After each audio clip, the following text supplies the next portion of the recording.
الحمد لله نحمده ونستعينه ونستغفره ونتوب إليه ونعوذ بالله من شرور أنفسنا ومن سيئات أعمالنا من يهده الله فلا مضل له ومن يضلل فلا هادي له وأشهد أن لا إله إلا الله وحده لا شريك له وأشهد أن محمدا عبده ورسوله صلى الله عليه وعلى آله وصحبه وسلم وبعد. This is the first of 3 workshop sessions. And I will be giving today's session and also tomorrow. And then the third session, I believe, will be given by Brother Jamal Zarabozo. The idea of these 3 sessions, when it was put together, was to discuss those matters which people normally disagree upon.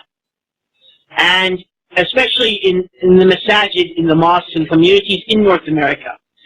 And to try to shed some light upon the truth of these matters. Because these differences and ignorance concerning the truth concerning these issues leads people to argue and leads to disunity among the Muslims. In today's workshop, it will be discussing certain matters of belief where there's a lot of discussion and misunderstanding concerning.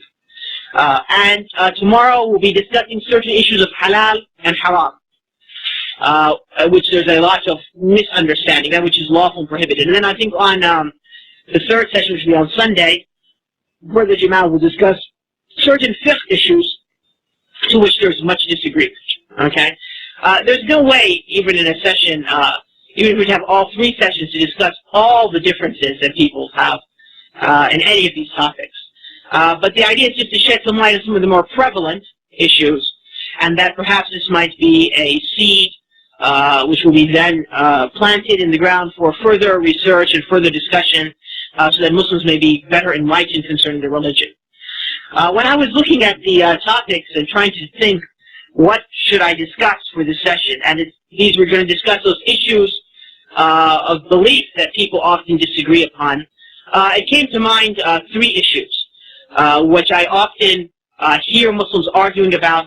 Often there's a lot of confusion concerning these 3 issues. There might be other issues which in your specific community, matters of belief, there's a lot of discussion about. And perhaps in the question and answer session, we'll be able to discuss those, and I'll be glad to hear from you, and also share your comments and perhaps some of my comments also. What are those 3 issues I decided to choose? The first is concerning the concept of the Abrahamic faith, that Judaism, Christianity, and Islam are all Abrahamic faiths, and part of this discussion that Jews and Christians are also believers, or they also will deserve paradise, and a whole discussion has rooted regarding that. A second discussion is concerning exactly wala and bara, allegiance to Islam and the Muslims, and avowal of disbelief in the disbelievers. Exactly what is al-wala and al-bara, and what are we allowed to show toward the believers, and what are we not allowed to show to the believers, and some examples regarding that. The third issue I'd like to discuss is concerning the Sunnah. Do we have to obey the Prophet Muhammad ﷺ? Is his Sunnah binding upon us or not? Because often you find it an issue which there's a lot of argument and discussion regarding. There are other issues, as I mentioned. For instance, the issue of the finality of the prophethood of the Prophet Muhammad ﷺ. In North America, you find 3 groups which all claim that there's a prophet after the Prophet Muhammad ﷺ. The Nation of Islam and its offshoots claim that in the person of Elijah Muhammad, Elijah Kul. The Qadianis claim that in Ghulam Ahmed, and the followers of Rashad Khalifa, the submitters, claim that in Rashad Khalifa.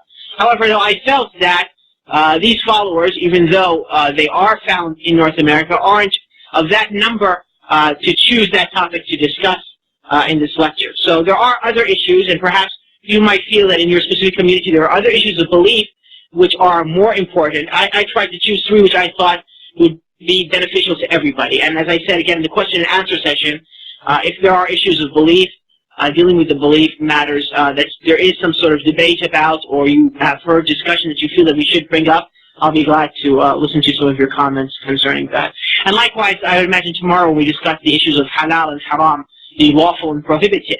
Also in that, we will also see issues that I might choose to discuss, and perhaps in your specific community or in your specific discussions, you might have other issues which I would have not, it's not because these issues are more important than the others, but this is what I felt were going to be most beneficial.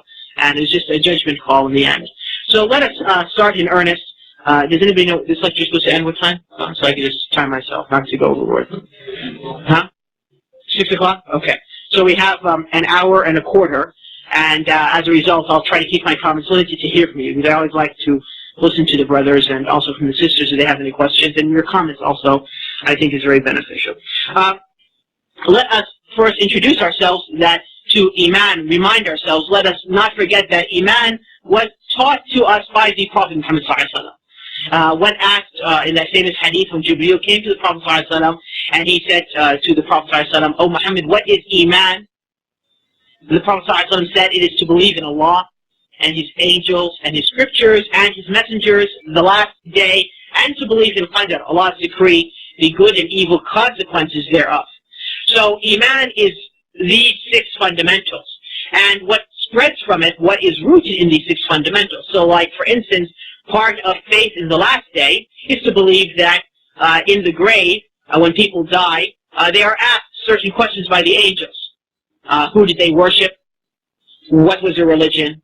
Who did they follow? These are questions that they are asked in the grave. Likewise, part of belief in the last day is to believe in paradise and hell. Part of the belief in the last day is to actually believe in the day of judgment. And all the details the Prophet ﷺ described what will occur to human beings after their death. This is all part of faith in the last day.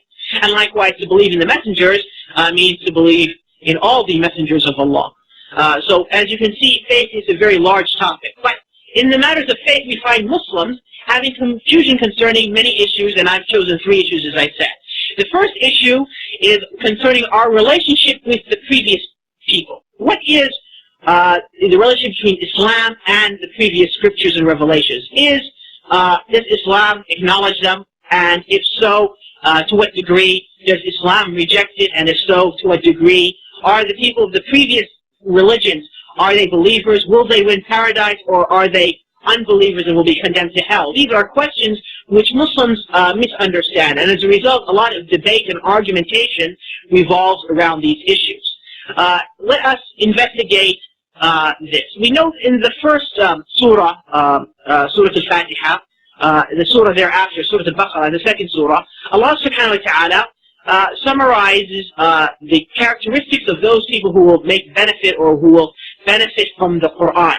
Allah subhanahu wa ta'ala says, Alif Lam Mim, these are 3 letters of the Arabic language, Alif Lam Mim, ذَلِكَ الْكِتَابُ لَا رَيْبَ فِيهِ هُدًى لِلْمُتَّقِينَ. This is the book. There is no doubt regarding it. It is a guidance for those people who have taqwa, those people who fear Allah. And Allah describes them. And among His descriptions that He mentions about them, that they believe in what is revealed to them and what was revealed before them. So they believe in the revelation which came to the Prophet Muhammad ﷺ, as they believe in the revelation which came before the Prophet Muhammad ﷺ, being the revelation given to the prophets, like the Gospel to the Prophet Isa ibn Maryam, like the Torah to the Prophet Musa alayhi salam, like the Zabur or the Psalms which was given to Dawood alayhi salam. And likewise, we find in the final verses of Surah Al-Baqarah also a description of the matters of belief, where Allah subhanahu wa ta'ala says that the believers, and the messenger, all of them believe in Allah and His angels and His scriptures and His messengers. They make no distinction between them, meaning that they do not believe in some of them and disbelieve in others, like the Jews. The Jews believe in the prophets of Allah subhanahu wa ta'ala mentioned in their Torah, but they disbelieve in whom? Isa ibn Maryam. They disbelieve in Jesus, the son of Mary. They did not accept Him as the Messiah. In fact, they strove to crucify Him, even though they did not crucify Him and kill Him, as Allah tells us in the Quran, but they tried to. And so therefore they are His enemies. And that is why before the Day of Judgment, when Isa comes down, He will fight them and their king, the Antichrist. Okay. And also the Jews disbelieve in who else? The Prophet Muhammad ﷺ, and they fought him. So they distinguish between the messengers. And the Christians, even though they believe in the prophets and they believe in Isa, they deny the Prophet Muhammad ﷺ. But as far as our ummah, we do not distinguish between the messengers, in the sense that we believe in them all. And likewise, we believe in all the revelations sent to Allah, sent by Allah subhanahu wa ta'ala to His prophets. We believe in this. So therefore, our faith is a comprehensive faith. Indeed, we believe in the messengers who were not mentioned to us in the Quran. As Allah subhanahu wa ta'ala says in the Quran, He mentions a number of messengers in Surah An-Nisa, in the 4th surah, and then He says, messengers which we have sent, giving glad tidings and warning. And also Allah subhanahu wa ta'ala says, some of them we have mentioned to you, and some of them we have not mentioned to you. And the Prophet ﷺ has told us that the number of prophets sent by Allah subhanahu wa ta'ala were 124,000 prophets. 313 of them were messengers. Now, if you look in the Quran, you find the names of only about 25 prophets and messengers. And if you look at the hadith, you can add maybe 1 or 2 or 3 more. So then therefore, we know the names of 28 or so. And even if we were to accept those mentioned in the Old Testament as prophets, even though we might not have an evidence to indicate to that, but if we were just to accept it just for the sake of argument, the list would not be over 40 or 50 men. So 40 or 50 compared to 124,000 is a very small number. But we still believe in all of them. Even though we might not know their names, we might not know their books, even though we might not know who they were sent to, when they lived, we still have faith in them. This is part of our faith. At the same time, Allah subhanahu wa ta'ala condemns the religious groups which are still available, the Jews and the Christians, for changing the book. And He mentions that they have corrupted the book, and that they write some things with their own hand, they pen some things, and they say this is from Allah, but it is not from Allah. And likewise, He condemns them for changing the religion of Allah, and for innovating. Like Allah subhanahu wa ta'ala in Surah Al-Hadid condemns the Christians for inventing a-rahbaniyah, or to be like a monk, not to get married, and to live a life, a way of women and so forth, of marriage and the like. And likewise, Allah subhanahu wa ta'ala condemns them for raising Isa ibn Maryam to a status above his, by claiming that he's the son of Allah. And Allah in the Quran says they have disbelieved those who say that the Messiah is the son of Allah. And Allah subhanahu wa ta'ala says that they have disbelieved those who say that Allah is one of a trinity. And Allah subhanahu wa ta'ala condemns them, saying they have taken their rabbis and their priests as lords besides Allah. And they have taken the Messiah, the son of Mary, also as a lord besides Allah. And they were commanded only to worship Allah alone. This is a verse in Surah At-Tawbah, the 39th surah of the Quran. And the Prophet ﷺ explained how they took their rabbis and priests besides Allah as lords, in the sense that they obeyed them in what they knew was forbidden by Allah subhanahu wa ta'ala. In other words, these rabbis and monks and priests would forbid something which was made lawful to them by Allah, and they would obey them in that. Or they would make to them something lawful which was forbidden by Allah, and they would obey them in that. Like, for instance, with the Christians and the issue of multi-marriages, having more than one wife. And the Christians have forbidden this, even though Allah has made it lawful for them. And in fact, they find in their books, the prophets are mentioned to have more than one wife. And likewise, the Christians have made them for themselves lawful to eat the flesh of swine, pig's meat, right? Pork. And yet this is something which has been forbidden by the laws of Allah. So by them obeying them in these matters, they have taken them as lords besides Allah. The problem is, as I said, is that an argument has appeared, or an idea, a belief, which is very popular in the United States, saying that, well, Jews and Christians are believers, and we're all from the Abrahamic faith. And this is a very dangerous concept. Indeed, it can lead a person to disbelief in Islam. And that is because whoever claims that a non-believer is a believer, or says that the non-believer's religion is true, or doubts concerning the non-believer, if he's a believer, non-believer, he has left Islam, by the consensus of the scholars. So those people who say that the Christians and Jews are believers, or who say that the Christians and Jews are unbelievers, or they doubt concerning the disbelief, the unbelief of the Christians and Jews, they have said a statement which takes them outside of the fold of Islam. And if they were brought in front of an Islamic court, and the proofs were established against to the degree where they would have no excuse for themselves. In other words, the verses from the Quran were repeated to them, the statements of the Prophet ﷺ were repeated to them, so that there was no chance of misunderstanding, no chance of confusion. They were given a chance to repent. And then in an Islamic state, if they did not recant that belief within 3 days, they would be executed. as an apostate. And the apostate, brothers, when he's executed, it's not like the execution of a murderer. See, when the murderer, a Muslim who makes his murder, is executed, he's still a Muslim. His family still inherits from his wealth. He's still buried in an Islamic graveyard. We still make Salat al-Janazah upon him because he's a Muslim. Yet, he committed a sin, and that sin necessitates that the murderer is killed. That if his family of the one murdered does not forgive him or accept a blood money as a blood witch for the murder. But if they insist that qisas or equality is charged upon him, that person is executed for committing murder. But at the same time, that person is still a Muslim. And so therefore, he is buried amongst the Muslims, janazah is prayed upon him, his wealth is distributed amongst his family, he still is a Muslim. But when a person dies as an apostate, he has reverted out of Islam, and so therefore he dies like if he was a Jew or a Christian. And he will not win Allah's paradise. Because these are matters that throw you out of Islam, just like there are, matters which nullify your ablution, your wudu. A person makes wudu, he's in a state of purity. He does something from the nullifiers of wudu, those things which negate one's purity, state of purity. He's no longer in that state of purity. He has to repeat his wudu in order for him to pray.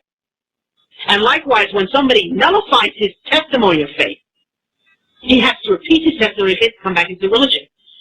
And he has to deny what he previously said, which took him out of the religion, and free himself from that. So the point is that this concept of the Abrahamic faith was raised. And we can look at the Quran and we find a very clear verse concerning this, that show that these people who say that the Jews and Christians and the Muslims all share the Abrahamic faith are liars, and that they do not read the Quran themselves. What's the proof? Allah in the Quran says, مَا كَانَ إِبْرَاهِيمُ يُهُودِيًّا وَلَا نَصْرَانِيًّا وَلَكِنْ كَانَ حَنِيفًا مُسْلِمًا وَمَا كَانَ الْمُشْرِكِينَ. Allah in the Quran says, verily Abraham was neither a Jew nor a Christian, but he was a Hanif and a Muslim, and he was not from the mushriks. What does this verse mean? The Christians, or the Jews, the verse starts with the Jews, claim that Abraham was the first Jew. And so therefore Allah negates this. Says Abraham was not a Jew. And the Christians claim that Abraham was a Christian, in the sense that they believe that he believed in the Trinity and so forth, and he was his act of sacrifice of his son, who they say is Isaac, even though it's the Prophet Ismail alayhi salam. They say that this was a sign of the coming of the sacrifice of the Son of God, which was to come in Isa and Maryam. This is a lie which they have invented. And Allah negates that Abraham was a Christian. And then Allah subhanahu wa ta'ala tells us that Ibrahim was a Hanif. The word Hanif in Arabic means to swerve. So in this case, Ibrahim, he swerved from the false beliefs that his people were upon to the true faith of Tawheed. And then Allah subhanahu wa ta'ala says that he was a Muslim. And the Muslim is the one who submits to Allah in Tawheed and obedience to him. And then Allah says he's not from the pagans. And this is important because you might imagine that during the time of the Prophet ﷺ, there are certain Arab tribes which are the descendants of the Prophet Abraham, among which is the tribe of Quraysh. And the tribe of Quraysh, being descendants of the Prophet of Abraham ﷺ, and also being the ones who lived by the Kaaba, felt that they had some sort of special quality. And Allah subhanahu wa ta'ala refuted that to them, saying that Ibrahim ﷺ was not from the pagans. So you people from Quraysh and Mecca, who are his descendants, know that Abraham was not on your religion. And that even though you might be the blood descendants of Ibrahim ﷺ, Ibrahim was a Muslim. He was upon the religion of Muhammad ﷺ, who you are fighting. And so therefore Allah subhanahu wa ta'ala explains to us that Abraham was not from the pagans. And that is why Allah subhanahu wa ta'ala then says that the closest of mankind, of humanity, to Abraham is who? Those who followed him and this prophet and the believers, meaning us, the Muslims. We are the closest to Abraham. Likewise, when Allah subhanahu wa ta'ala tells us in the Quran that the Jews and Christians say, وَقَالُوا كُونُوا هُودًا أَوْ نَصَارَى تَهْتَدُوا.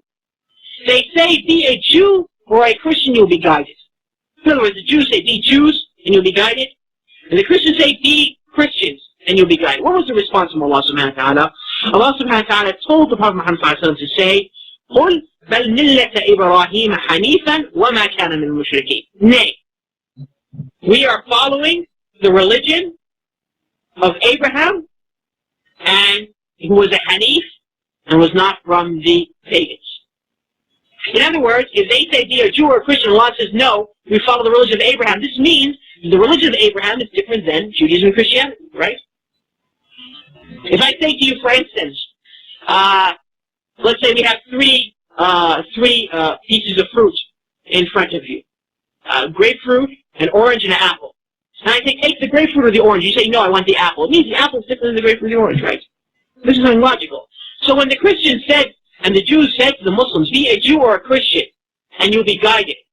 And the verse came down saying, no, follow the religion of Abraham. It shows that the religion of Abraham is different than the religion of the Jews and the Christians. And likewise, Allah subhanahu wa ta'ala, as we said in the verse before, he said, well, Abraham was neither a Jew or a Christian. So therefore, this claim that the Jews and Christians are from this thing called the Abrahamic faith, and Jews and Christians and Muslims therefore have some sort of special bond that should draw us together to work to fix the environment or to whatever they want us to do together, is a false call. Indeed, the Prophet ﷺ told us in a hadith in Sahih Muslim, as reported by Abu Hurairah, the Prophet ﷺ said, there is not a single Jew or Christian from this ummah. Meaning from those people who the Prophet Muhammad ﷺ was sent to. And as we all know, the Prophet Muhammad ﷺ was sent to who? He was sent to all of humanity, and indeed the jinns from his time until when? Until the last day, because there's no prophet after him. This is all the Prophet ﷺ's ummah. Every single human being, whether he's an Arab or a non-Arab, whether he's black or white, indeed the jinns, who are non-human beings, are another species that Allah created. We are all part of the ummah of the Prophet Muhammad ﷺ. In the sense we're the ummah of his da'wah, to whom he should give da'wah to. Those who accept the call, those who say, La ilaha illallah Muhammad Rasulullah, we are the ummah of response. So when the title of the conference says, what ummah, it doesn't mean unifying in the ummah of the da'wah, it means unifying the ummah who responded to the call. But in this hadith, the Prophet ﷺ is talking about which ummah? The ummah of da'wah. And that's why he said in the hadith that there is not a single Jew or Christian from this ummah. Because the Jews and Christians are not, they haven't responded to the call. That's why they're Jews or Christians. And what did the Prophet ﷺ say? Who hears about me and does not believe in what I have been sent with, except he will be what? From the companions of the hellfire, or it will be the inhabitants of the hellfire. This is a very strong hadith, because it shows that these Jews and Christians, even if we were to imagine that they were upon the true religion that Allah sent to the Prophet Moses, and upon the true religion that Allah sent to the Prophet Isa, alayhim as-salam, that they had in their hand the true copy of the Torah, or the true copy of the Injil, the true copy of the Torah, or the Injil, or the Gospel, they would not enter into paradise if they heard about Muhammad ﷺ until they believed in him. Because he's their prophet. So therefore a Christian who comes and says, well, I don't believe in the Trinity, and I recognize the gospel has been perverted, but I don't want to believe in Muhammad. Sorry, so will that benefit him anything? No, it won't benefit him. And likewise a Jew who says, I believe in Jesus, that he was the true living Messiah. And I recognize that the Old Testament and New Testament has been corrupted. And I only worship one God. I don't make shit. Will that benefit him anything if he's heard about the Prophet Muhammad? No. Because as we mentioned in the beginning, faith must be in all of the messengers. And faith must be in all the scriptures. But look what the Prophet said. If he heard about me, meaning that Jew or Christian who was upon his true religion and has never heard of the Prophet Muhammad, Allah is not going to hold a person responsible of what he cannot be capable of. But those Jews and Christians who have heard about the Prophet Muhammad and remain upon these perverted religions, they have perverted by their own hands. Because when Allah sent it down from the heavens, it was pure. It will not be accepted from them. And they will be inhabitants of the hellfire. So this is a very serious hadith. And that is why the Prophet ﷺ was commanded to fight all of mankind, as reported in the hadith of Sahih Bukhari and Sahih Muslim, until they testify that there is none worthy of worship but Allah, and they believe in what He came with. And the Prophet ﷺ described his message, saying that he was sent before the hands of the hour with a sword in his hand. A sword in his hand, why? To worship Allah alone.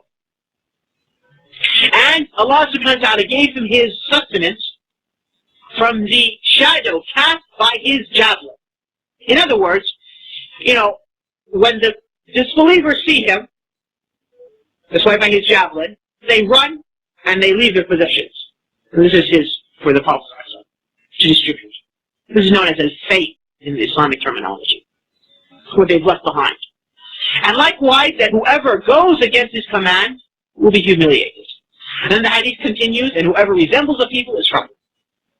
So, the point is that part of our faith is that the Jews and Christians are disbelievers. And that is why Allah subhanahu wa ta'ala says in Surah At-Tawbah, the 9th surah, fight those, and this verse is directed basically against the Christians. Fight those of the people of the Scripture who do not believe in Allah and the last day, and do not forbid what Allah has forbidden. And they do not follow the true religion from those given of the Scripture, until they give jizya, until they give money, they're willing to submit to the Islamic State, and they are in a state of humiliation. What does this verse mean? Allah says, fight those who do not believe in Allah, in the sense that they do no longer believe in Allah's tawheed. And no one can say now that the Christian believes in Allah's tawheed. When he says there's a Trinity, how can he believe in Allah's tawheed? And Allah in the Quran has said they have disbelieved because they have said the Messiah is the son of Allah. And they have disbelieved because they say that Allah is one of three. So they don't believe in Allah. But what about belief in the last day? Do the Christians believe in the last day? No. Why don't they disbelieve in the last day? Because they believe the resurrection to be resurrection only of the spirit. They don't believe that this body, this flesh, these bones and flesh and blood will actually be in paradise. They think only your soul will be in paradise. And that's why they reject what Muslims say when we say that in paradise people will eat and drink and have sexual relations. They deny that because they consider this to be something intolerable. And that is why those Muslim translators of the Quran, who tried to translate the meanings of the Quran and who were trying to make Islam palatable for the Christians, so they would like it, like Yusuf Ali in his translation, whenever he came to the verses describing the punishment of the hellfire or describing the blessings of paradise, he says this is just not really real, it's just a figurative thing. People aren't actually going to be eating or drinking in paradise. People are not actually going to be enjoying. Why? Because he knows that the Christians do not accept this. So in order to make it easy for them, he decided to change the meaning of the Quran. Now, and they do not forbid what Allah has forbidden. Do the Christians follow Allah's Sharia? Do they forbid what Allah told them to forbid in their Torah, in the book which, as even mentioned in their gospel, that Isa said that he has not come to go away with the law? It's paraphrasing the verse of the Bible. But he has come, he has come to obey it or to keep it, observe it and uphold it. Do the Christians observe the law of the Torah? No. Do they abstain from what Allah has forbidden? No. They eat pork. They have made marriage of more than one woman forbidden for them. They do not circumcise themselves, even though this is the covenant, the token between God and Abraham, as mentioned in Genesis. They do not, the laws of Allah subhanahu wa ta'ala, like stoning the one who commits adultery, killing the homosexual. Do they apply this now? Do you see this in Christian lands? Them applying Allah's laws, killing the murderer? No. And likewise, they've made this lawful for them. Adultery now is lawful in Christian countries. It's no longer a crime. And also, the acts of the homosexual also is lawful in Christian countries. And likewise, do they follow the true religion of Islam? Allah says in the Quran, Surah Al-Imran, Inna Deena Inda Allahi Islam. The true religion is Islam with Allah. And Allah subhanahu wa ta'ala says, whoever seeks a religion other than Islam will not be accepted from him, and in the hereafter, he will be from the losers. This is also in the 3rd surah of the Quran. Do the Christians follow the true religion? Are they Muslims? No. That's why they call themselves Christians. Were they to be Muslims, they wouldn't call themselves Christians. So therefore, when Allah subhanahu wa ta'ala says these 4 qualities, which applies upon them completely, and He says, from those who have disbelieved, or from those who have been given the book, this is them. Now we come to the verse that all these people who talk about the Abrahamic faith try to use always, where Allah subhanahu wa ta'ala says in the Quran that the believers and the Jews and the Christians and the Sabians, those of them who believe in Allah in the last day and do righteous deeds, there will be no fear for them, nor will they grieve. There will be no fear for them, nor will they grieve. They try to use this verse. But let us consider this verse, because we believe in the whole Quran.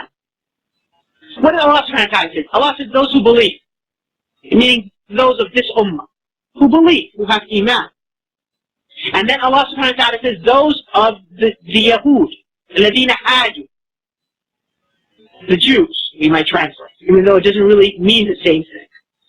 And then Allah subhanahu wa ta'ala says the Nasara, which we might translate as the Christians, even though it means more closely the people from Nazareth, the Nazarenes. But it's used also in the Quran to mean the Christians in general, so we can use the term Christians. And the Sabians. And these are the people who had no scripture, or who had, were before the law of Moses. Like the followers of the Prophet Ismail, Ishaq. These are considered to them. Allah says those of them who believe in Allah and the last day. We've seen now that they do not believe in Allah and the last day. And they do righteous deeds, and they do not do righteous deeds, because a righteous deed is a deed that has what conditions to it? Anybody know? No, what is a righteous deed? What makes a deed righteous? Ikhlas, what's the other condition? According to the Sunnah, may Allah reward.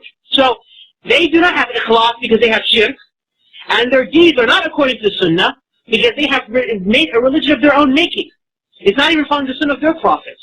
When they go and celebrate Christmas on Monday, is this the religion of Isa and Maryam? When they go to a church and they make a cross on themselves, is this the religion of Isa and Maryam? When they face the East, is this the religion of Isa and Maryam? Or the religion of Moses? Nothing of this religion is from those religions. From the religions of those prophets. So therefore they do not even follow the Sunnah of their prophets. So this verse then therefore is not applicable upon the Christian and the Jew that we see today. Then somebody might ask them, what did Allah mean by this verse? The verse is truth. Allah is meaning by this verse those Jews who lived in the time of Moses, and those Christians who lived in the time of Isa and Maryam, and those people, Sabians, who lived in the time before the revelation of the law of Moses, from the followers of the Prophet Abraham and Ismail and Ishaq and Yusuf, these people. Whoever amongst them believed in Allah, in other words, was not a hypocrite, and believed in the last day and did good deeds, he will have nothing to fear in the hereafter, nor will he grieve when he leaves this world and goes to the next world. This is what the verse means. And we know this by gathering all the verses of the Quran and all the hadith of the Prophet ﷺ, because this is the way of the believers. We believe in the whole book. We are not like the Jews and the Christians who believe in part of the book and disbelieve in the part of the book. But rather we believe in all the revelation. So this is the first matter. And I'm going sort of quick because, as I said, there are three matters. Let's come now to the second matter. And that is the issue of al-wala and al-bara.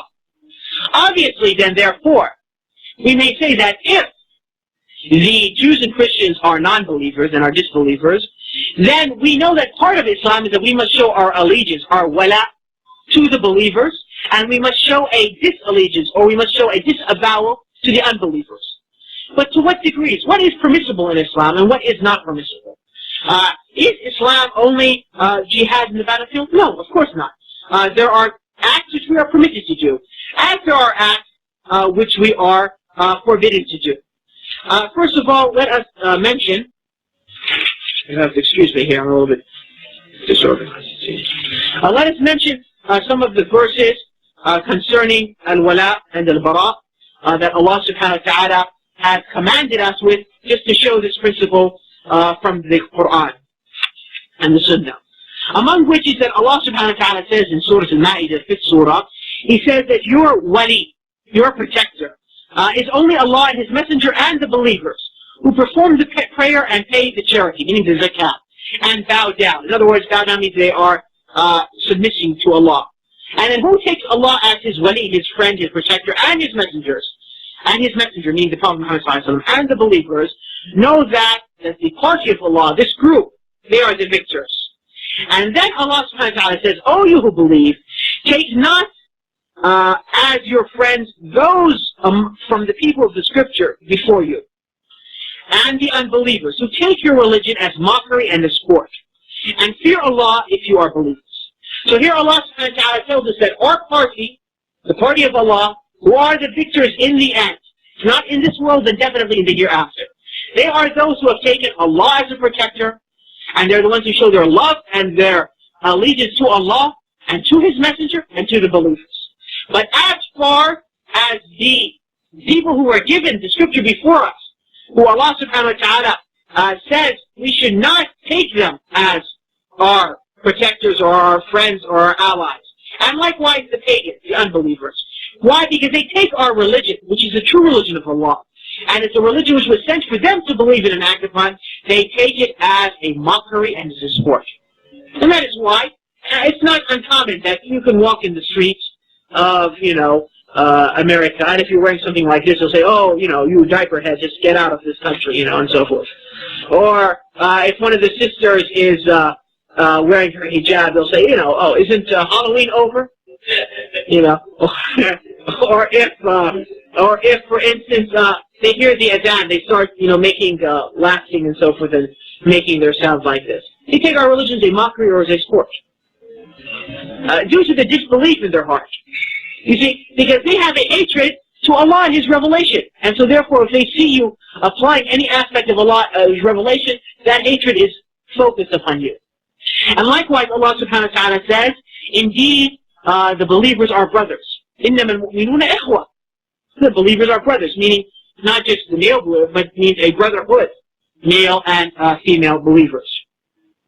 And likewise, Allah subhanahu wa ta'ala says, you will not find any people who believe in Allah and the last day, loving those who oppose Allah and His Messenger, even if it was their own fathers, or their own sons, meaning their children, whether sons or daughters, or their own brothers, meaning their siblings, whether brothers and sisters, or their own clan, meaning their own family, their tribe, their sin family.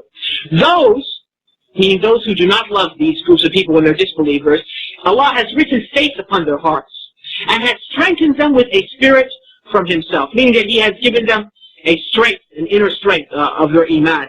And this can be in different ways. In other words, they might have certitude of their faith. Allah might send the angels to strengthen them in times of clashes and so forth. In different ways, Allah strengthens them.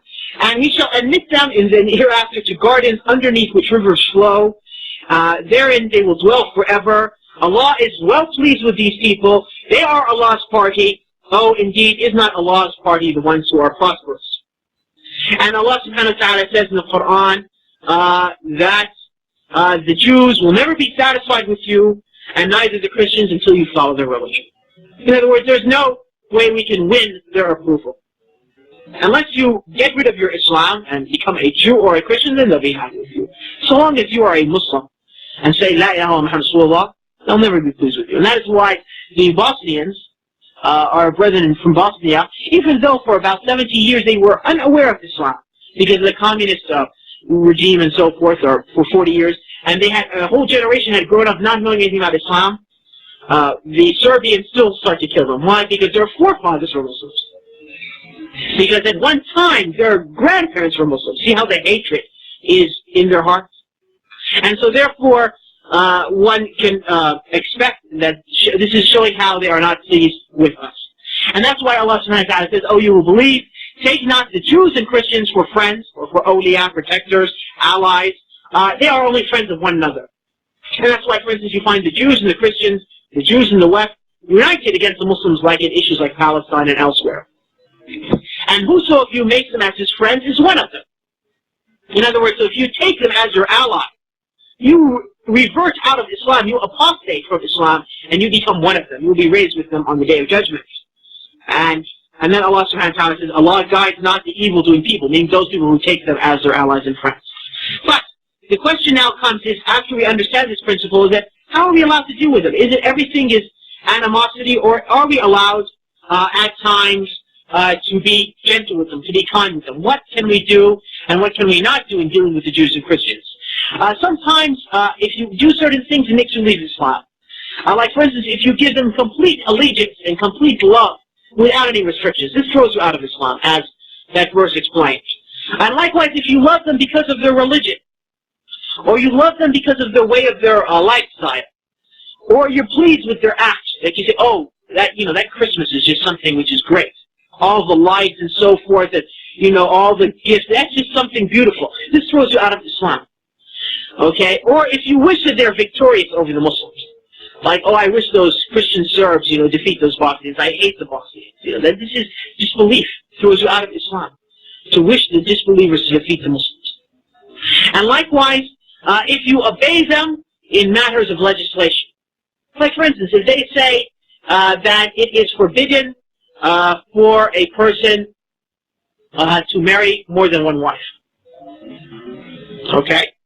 And you say, well, yeah, this is a good idea, because really, when people marry more than one woman, it causes a lot of social problems and so forth, and this is good. So I think this is a good thing. We should change our attitudes concerning that. This is disbelief. This is disbelief. Or, for instance, they say that, well, now we're in the 20th century, and as a result, this stuff of cutting off the hand of the thief, or stoning the adulterer, or whipping the one who is intoxicated and becomes drunk, that doesn't fit with this modern age. You say, yeah, that's true. That seems to be right. So you obey in this. You leave the fold of Islam. Likewise, if you think that they're equal with the Muslims, you say, well, in the end, we're all Americans. In the end, we're all human beings. In the end, we all have to work for a better world. No, this is not true. And so therefore, you leave the fold of Islam. Likewise, if you trust them and you do not trust the believers. In other words, you say that, always a Christian is more trustworthy than a Muslim.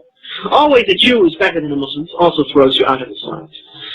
And also if you assist them in fighting against the Muslims, like you say, well, the Muslims in the Philippines are fighting the Christians, and the Christians, they need some weapons. And I've got a factory which makes airplanes, so I'm going to send some airplanes over to the Christians, and I can make a good profit. This will throw you out of the faith of Islam.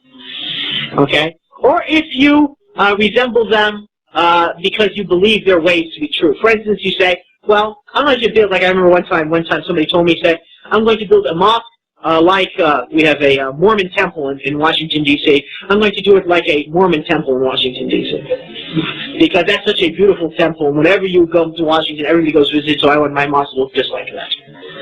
Very big and laminated and so forth. So that illuminated, so that also throws you out of the religion. Now, there are sometimes you can show some sort of allegiance to them, which doesn't take you outside of the fold of Islam, but it's a major sin. And as we know that the sins are two types.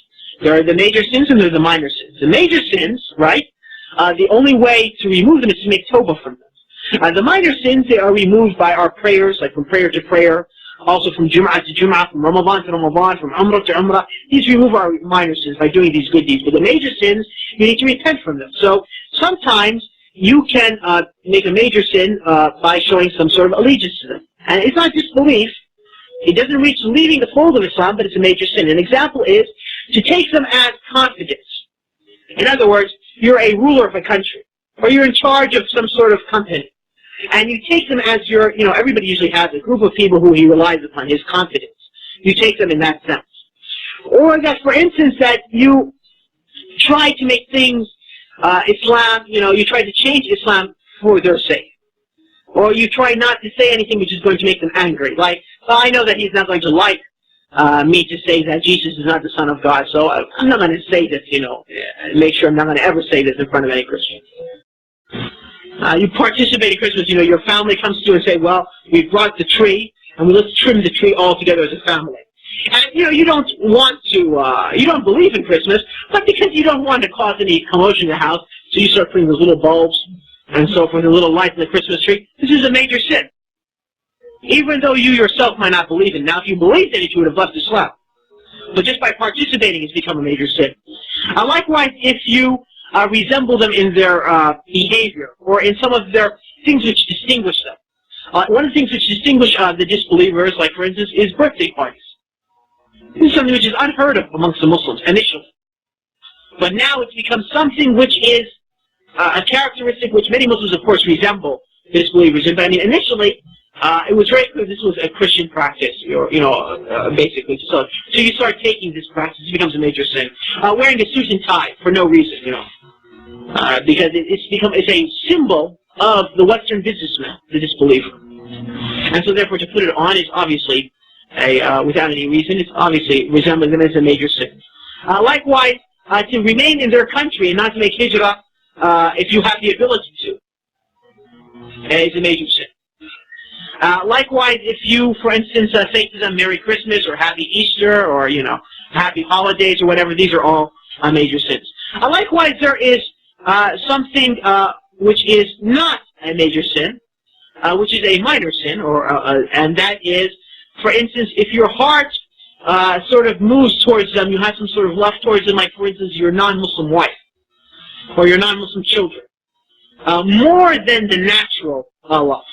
Now, there's a natural love which Allah subhanahu wa ta'ala has put in all human beings, in fact, in all living things, between the parents and their offspring, okay? And between one mate and the other mate. Why? Because you might imagine that if the two mates did not have that love between them, they wouldn't be able to live together and procreate children. And likewise, if the parents did not have a love for the offspring would be left and they would die. You see what I'm saying?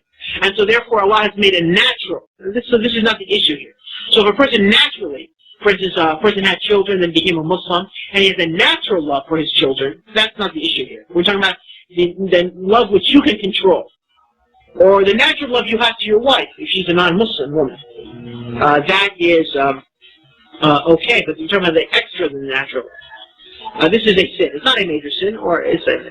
And likewise, the same thing would occur if you have, for instance, your professor at school, especially for the brothers who go to college. You got a nice teacher at school, he's very friendly, he gives you a break, you need some more time doing a test or an examination, you start saying, oh, what a great guy that is, you know what I'm saying? And you start having feelings to him, to that professor, which is more than just he did something good to you. It affects your heart. This is a type of sin. Or to your boss at work, or to your neighbor. Likewise, to praise them for no reason. Just to praise them, just for the sake of praise. Not because they did something good, which, necessitates praise, or just say, well, for instance, the Japanese, they are a very diligent, hard-working people. Muslims need to have this characteristic. This is part of our religion. This is something which is a truth that you're just expressing, but just to praise them without any justification. This also is a sin, but it's not a major sin. And likewise, to take them as friends, to go out with them, to take them out to dinner and lunch and so forth, like as your buddy and so forth, he's my main man and so forth. This is also a sin. Likewise, to work in certain jobs with them, and let's understand this in a specific context. This is in a context where a Muslim can find a better job, but to work in a job which has some sort of let's say you're below them, beneath them, okay, in a job. Now, obviously, if you're in a non-Muslim society, even if you were at the top of the corporation, there's usually some capital who's above you. But the point is that a Muslim should avoid those types of jobs, which is humiliating for a Muslim. Okay? Now, if a Muslim does not have any work, it's better for him to work in that type of job than to sit at home and receive sadaqah and charity. But we want to understand the principle. In other words, a Muslim should not never allow the disbeliever to have the upper hand of us. Okay? And so therefore, that doesn't mean, and I want to repeat this over and over, because sometimes brothers hear this from me or from others and they take this as an excuse not to work. It's better for a Muslim to work any sort of job than for him to receive charity, and to stand on his feet. Okay? And it's better for him to work than to receive charity in the sense of a Social Security check. It's better for him to work. But the point is that he has a choice between two jobs. And one job has more dignity to it. Even might have less pay. He should take that job. Because as a Muslim, he shouldn't put himself beneath a disbeliever. It's when possible. Likewise, it's a sin to start greeting them or shaking their hands in greeting. To begin that, it's a sin. It's not a major sin. Likewise, to resemble them in their clothing or in their name or in their habits which are particular with them. Of course, this is especially for Muslims doing that in Muslim lands, where you can observe the Islamic dress and so forth without any problems. But Muslims in non-Muslim lands, it might be that, for instance, you might work in a place where you have to wear a uniform or you have to dress a certain way. That's not the issue here. The issue here is about when you choose, and you have that rule, to dress as a Muslim dress or not. That sometimes the person might not have Muslim garments. He's a new brother, he doesn't have the means or something like that, so you cannot find that. That's different. But this is basically, don't forget, this book I'm quoting from was written for Muslims living in the Muslim land. And as I said, sometimes some of these things are not maybe applicable in its fullest when Muslims are living in a non-Muslim land. So please, let's understand the principle and let us not go beyond that. Likewise, it is said to pray for their health or to pray for any good to them. Likewise, it can be sinful, even though some scholars say it's not sinful. So there's a difference of opinion concerning that. And likewise, also, if you say, for instance, if somebody of them died, oh, I hate to hear that, or if one of them became sick, I hate to hear that, you know. Or one of them became married, oh, you know, much success, or you got a new job, you know, I hope you enjoy it. I mean, it's said by some scholars that this is also impermissible, but there are other scholars who say this is permissible, so it's a matter of difference of opinion. And I just want to mention to you, just out of, just expressing what has been written, but there's a difference of opinion concerning that. Now, there are things which are permitted completely in the Sharia, and is not considered part of showing allegiance or love to them. And we are commanded to do these things at times. For instance, to deal with them just by not lying to them, not stealing to them, not causing any harm to them, taking from their rights. This is what we're required by Allah subhanahu wa ta'ala. It is under no circumstances permitted for us to lie to a Christian or a Jew. This is forbidden in Allah's religion. The only time you're allowed to lie is when? In war. That's the only time. And this is not war. So therefore, one cannot lie to them. One cannot cheat them. I mean, one cannot say, well, who cares? I ripped him off as long as he's a Jew or a Christian. It doesn't matter. No, this is forbidden in Allah's religion. This is sin. Likewise, it is permitted for us to be gentle with them, to be kind to them in these things, for instance, to give charity to the poor amongst them. If you see a homeless person, you give them some food or charity. This is permission in our religion. There's nothing forbidden with this, and there's nothing wrong with this. Likewise, to give them gifts, or to accept their gifts. Somebody comes to you and gives you a gift, you can accept it. Or to give them a gift. Something you might feel that they would like, especially with your family. Likewise, also, if something happens to them, like one of their family members dies, according to one opinion, and perhaps it's the strongest opinion, you're allowed to say, I'm sorry to hear that your, mother died or your father died. This is something which is permitted, because it's not going beyond that. But to say, for instance, may God forgive her or may God rest her soul, this is forbidden, because this is obviously to say the untruth that Allah will have mercy upon these people. Likewise, to repeat their greeting, they say to you, hello, you can say hello back, good morning, good afternoon, good afternoon. This is all permissible in Islam. How are you? You can say to them, how are you? This is fine. Likewise, to deal with them in contracts. We can rent from them, we can borrow from them, we can loan them, they can rent from us. All these types of contracts in the Sharia, as long as they are halal contracts, we're allowed to do. But if it's a forbidden contract, like a contract of riba, it's not permitted, even if we're going to receive the interest on our end. But in any sort of halal, lawful Islamic contract, we're allowed to enter with them. Likewise, it is permitted to travel to them. Let's say you are living in a Muslim land, it's permitted to travel to a non-Muslim land, to buy and sell, to gain some sort of experience, to gain some sort of medical treatment. As long as you can express your religion, it's permitted for you to do that. Likewise, it is permitted to live amongst them if there is some reason for you to do that, and you can show your religion. Likewise, it's permitted for you to visit them. You have a person you grew up with your whole life, and you've known for 30, 40 years. You can go visit him. There's nothing forbidden in that. But it's forbidden, for instance, for you to visit him and while he's going to be drinking beer in front of you. Because the Prophet forbade us to sit on a table where wine is being poured. And so the same thing, so if you go visit him and you know he's going to be sitting there watching the football game and drinking beer, this is not permitted. But to go visit him and share a meal with him, as long as he's going to, observe your, respect you and not to bring, some sort of intoxicant on the table, this is prohibited, this is permitted in the religion. Likewise, to have mercy towards them in a general sense. In a general sense, as the Prophet said, he who does not show mercy will not, or he said, the Prophet said, Allah will not show mercy to he who does not show mercy to humanity, in a general sense. So if you can show any type of act of mercy to any human being, it's permitted in Islam. Now, mercy doesn't mean, of course, obviously, that you break one of the rules of Sharia. But mercy in the general sense, within the rules of Sharia, this is permitted. Likewise, it is permitted in the Islamic state to allow them to remain Jews and Christians as long as they pay the jizya, they have money, and they're in a state of submission and humiliation. They're allowed to remain Jews and Christians. We do not force them to become Muslims. This is permitted in our religion. Likewise, it's permitted, especially in an Islamic state, or sometimes even Muslims might, to make a peace treaty with them, or not to engage in war with them. Or if there might be some sort of common need we might have together. It's permitted for us to join with them or not.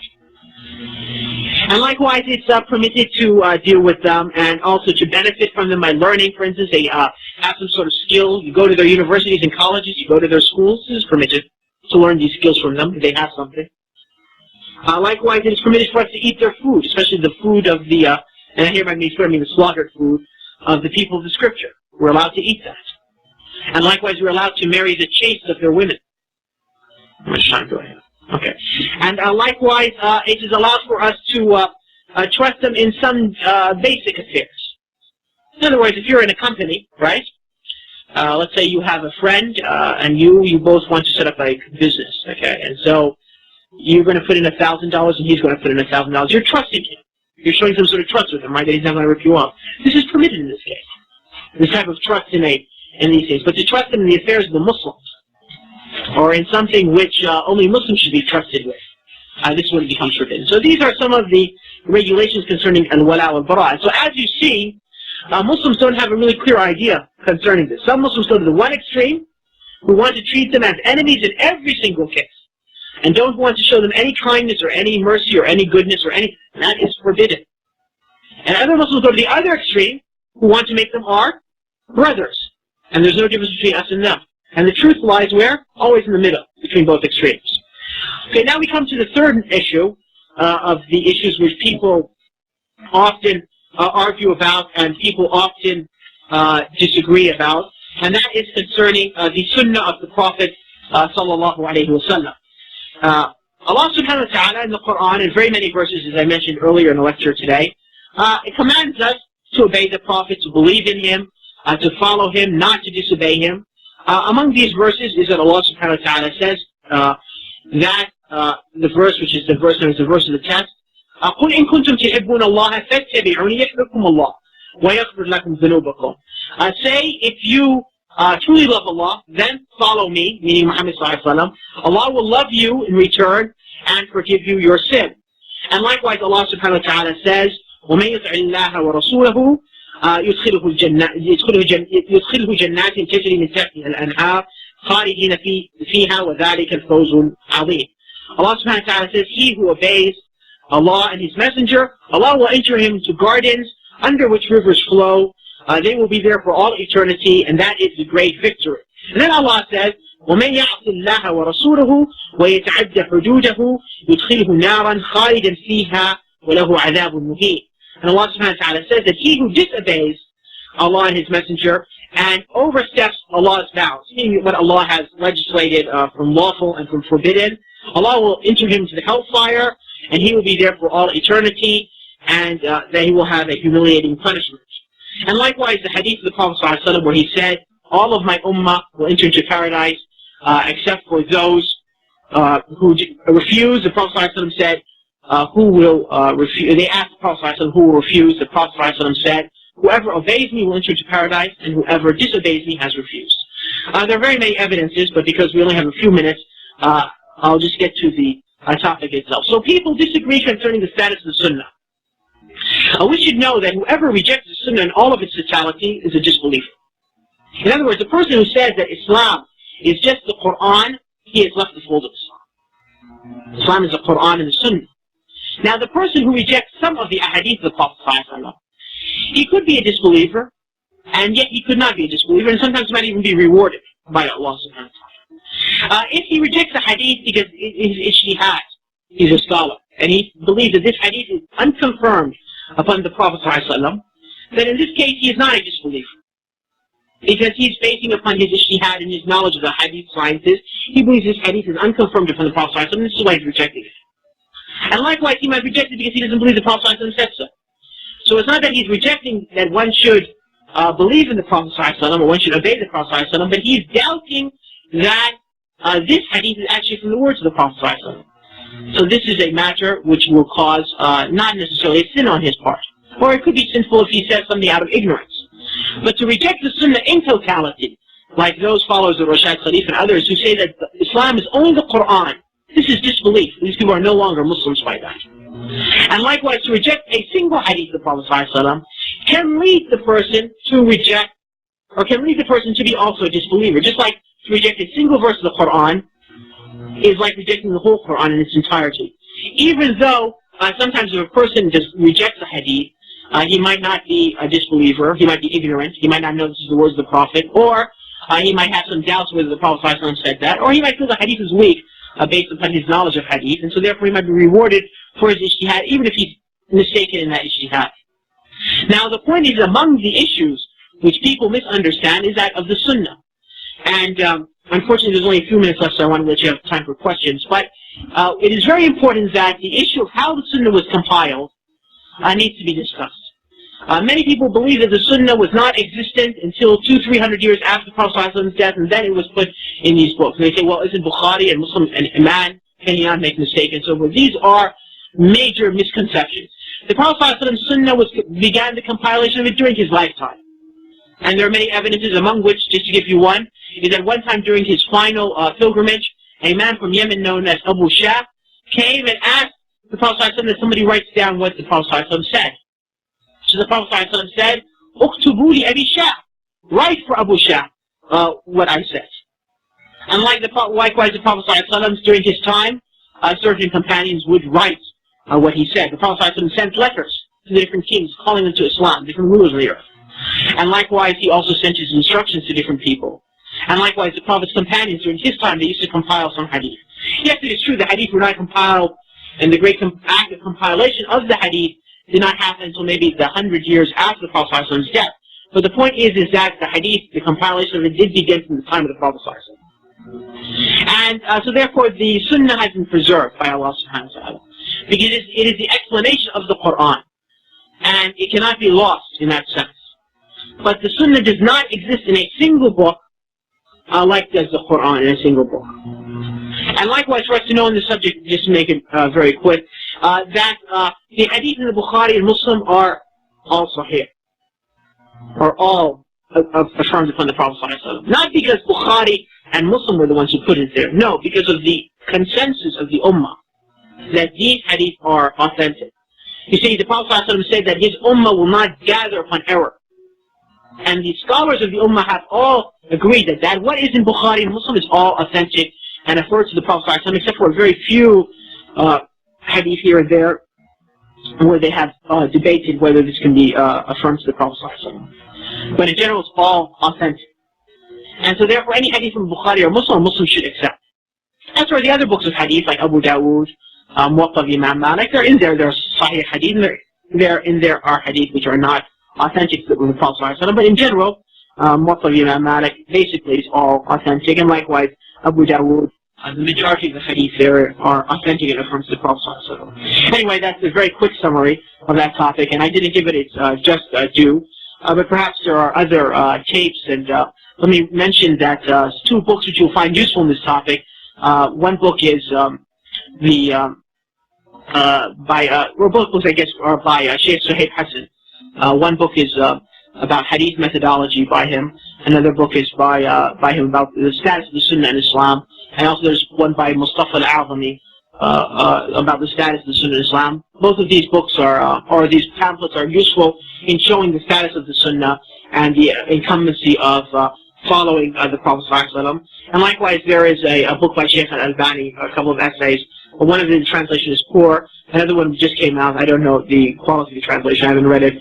But they're also useful. And that's just some indication. Perhaps there's some tapes by Jamal Zarabozo also on the topic. With that, I guess we have 14 minutes, and I know that we might have many questions, so if you can just go around the room. And let's try to keep the questions on matters of belief, either on the topic or on matters of belief which you know there's some debate about and you need some clarification. Yes, okay. Alaikum salam. First question is about my community, because my community, like Fatwa, they are not in a prayer room in hospital. In hospital where Muslims, Christians, Jews together in an hospital. Yeah, the sister, hold an asile a minute. So they open a room and authorized by some authority, authority from the Muslims in my community, to authorize Christian and Jew and Muslims to pray in the same room, and like alright, you not have to put out your shoes to go and things like that. And so I wonder if that is dormitory in kind of way, you know? No, if the Muslims authorize for the Jews and Christians to pray, okay. The question was, the brother said in his city in Ottawa, if I understood him correctly, that there is a hospital where there's a room where prayers are held by Muslim Jews and Christians, and the Muslims authorize for the Jews and Christians to pray there. Is this permissible?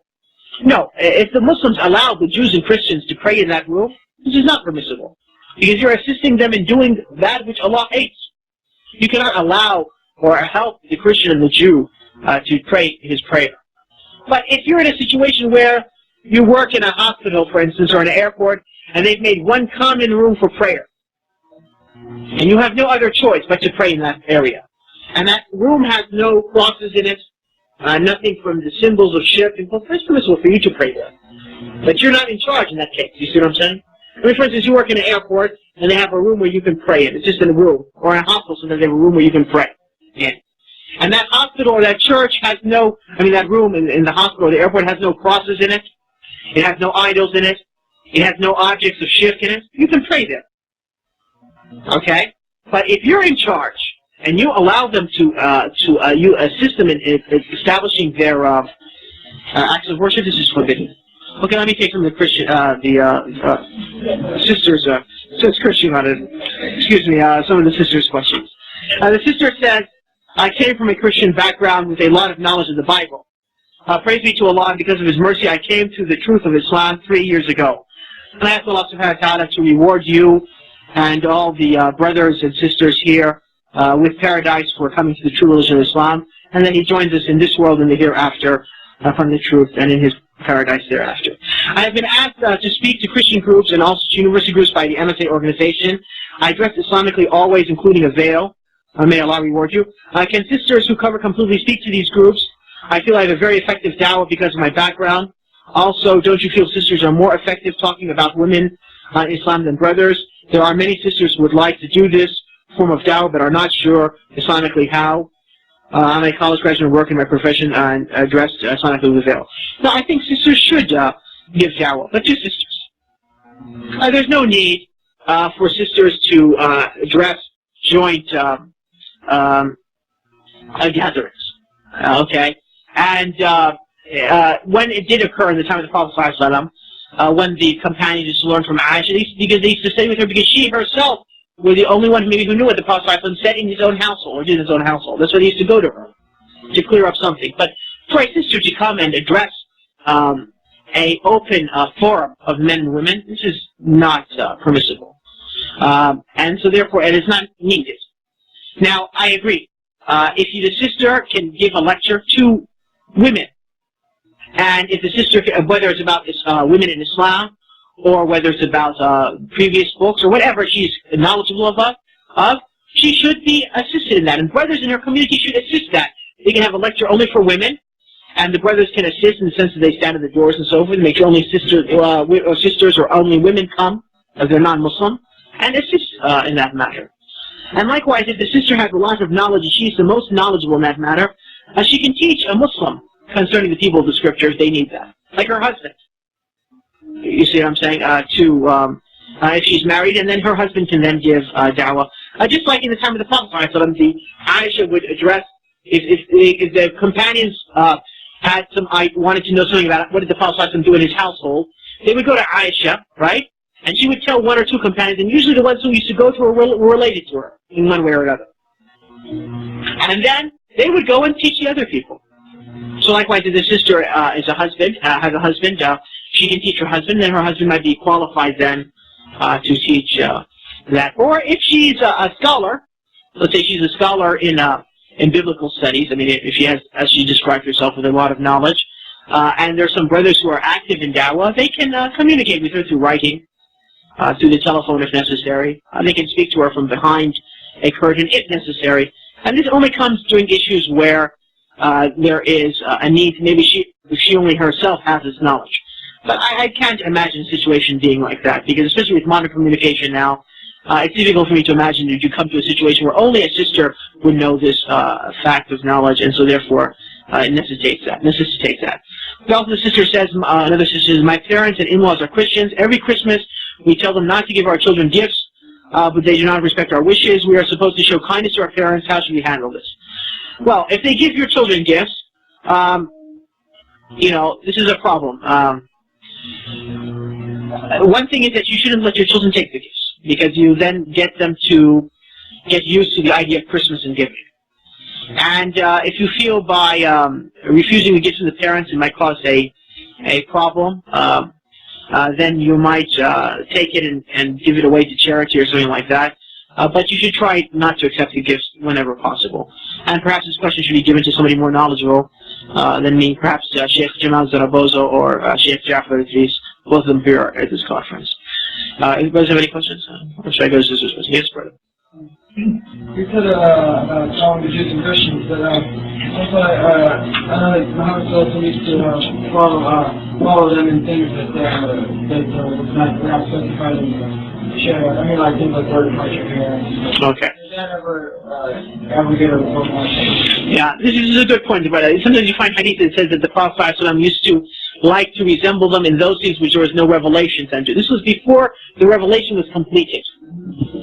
I mean, before the revelation was sent to the Prophet Muhammad ﷺ in its totality, when it was completed, after Allah subhanahu wa ta'ala says, today I have completed your religion for you. The Prophet ﷺ would sometimes face a matter where the people of the book would do things one way, and the pagans of Mecca would do things one way. And the Prophet ﷺ used to prefer to follow the people of the book in this manner than the ways of the pagans, because the people of the book are more close to the truth, and perhaps they had some sort of basis for that.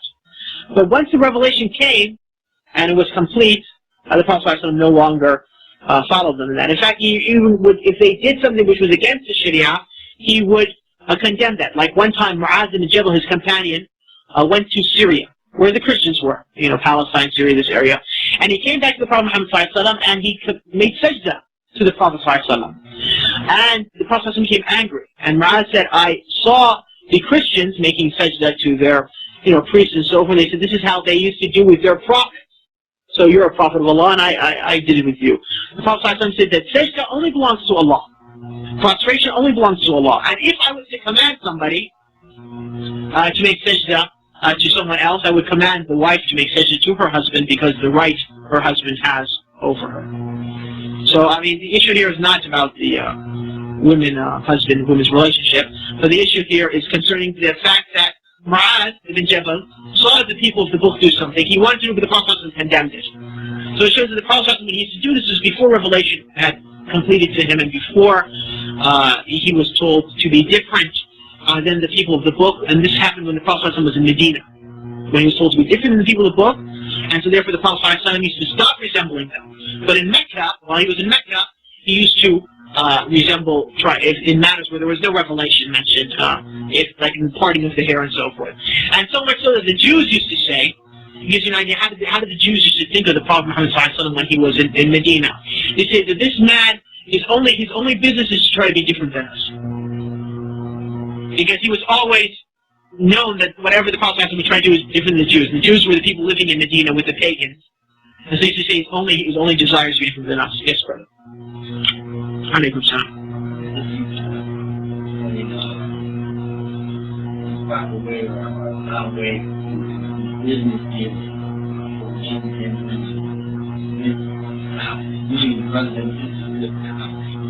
Okay, this is for the fiqh questions, inshallah ta'ala. And there's going to be a session on Sunday with Brother Jamal Zarabozo. So it's probably best fitting to ask there. I apologize for that. Okay, the sister has a question, then we'll come to you, Brother Shaw. The sister says, if Jews and Christians are totally disbelievers, why are Muslim men allowed to marry them? This is a very good question. And does not the Quran say marry believing women, one or two? It says two or three, not one or two. But the point is that it is true that the Christians and Jews are totally disbelievers, but we are allowed to marry them for a number of reasons. It's the same reason why we are allowed to keep the Jews and Christians as in our Islamic lands as long as they pay a jizya. What is the wisdom behind this?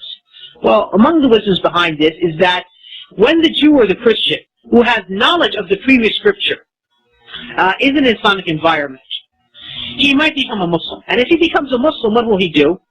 He might show evidence and arguments how Islam, the message of the Prophet Muhammad ﷺ, confers with what they had previously in their books, and also how the Prophet ﷺ was mentioned in their books.